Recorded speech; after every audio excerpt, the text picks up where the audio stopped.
Oh look, it matches. Hey guys, it's Jess, and today I'm going to be sharing some concert do's and don'ts because I've been to a fair amount of concerts and I also enjoy giving people unsolicited advice. So those two things have now led to this. I'm going to do the things that you should do first, and then I'll do the don'ts later because I have a lot more don'ts than I have do's. And I'm going to go ahead and start my list now before people start unsubscribing. So the first thing that you want to do is definitely check the venue policies. You can find those normally on the website for whatever venue you're going to, or sometimes they'll post them on their social media.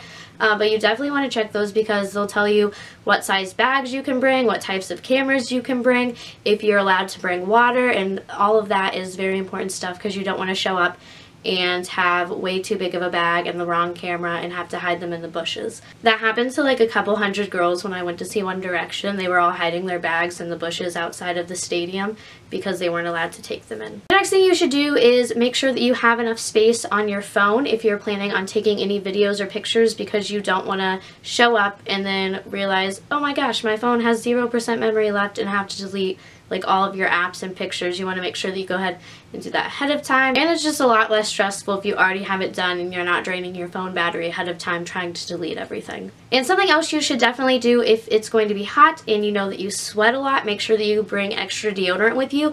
At the last Five Sauce concert I just went to, in the middle of the concert I was having a great time partying and I look over and my sister's literally reapplying her deodorant in the middle of the concert. But hey, if you party too hard, you gotta do what you gotta do. So if you know that's gonna happen to you, bring extra deodorant. Another thing you should obviously do if you're planning on waiting outside of the venue for a long time in line, then you would definitely want to bring a portable charger. I feel like that's just common sense because you don't want your phone to die and then not be able to take any pictures during the concert. Also, another one, obviously you should get there early. Even if it's like assigned seating, you still should get there early because it's a lot less stressful than getting there right before doors open and having the traffic in the parking lot being extremely crazy, and then having security take forever, and then like getting into the venue as the opener is starting.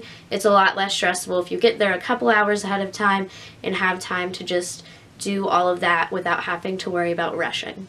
Okay, so those were all of my concert do's, and now I have a lot of don'ts. The first thing that you should not do, which I say all of the time, is do not wear a shirt of the band that you are going to see, especially if they are the headliner, because everyone there knows that that's why you're there, is because you support them. You wear a shirt for a band to show your support for them. Everyone else at the concert already knows that you're there because you support the headlining band.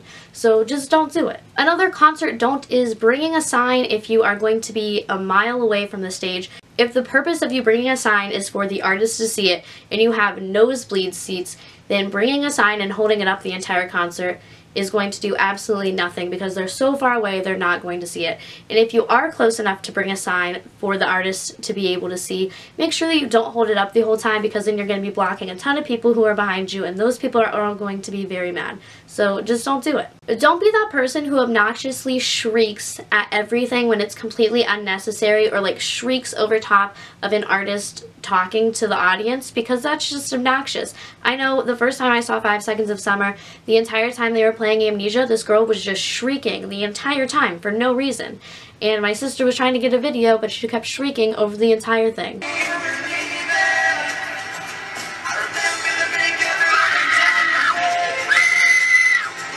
Like, yes, you're obviously going to scream at a concert most likely, but don't scream at unnecessary or obnoxious times. Don't put the entire concert on your Snapchat story. If your friends wanted to come, they would have bought a ticket. If you have a friend who actually couldn't get a ticket and wants you to send them snaps, just send it directly to them. Don't put the entire thing on your story. That's just obnoxious. You can put a couple, not the whole concert. And the next one can pretty much be applied to just anything in life at all, but if you're going to film part of the concert, do not film it in portrait. Film it in landscape, because that is how things are supposed to be filmed.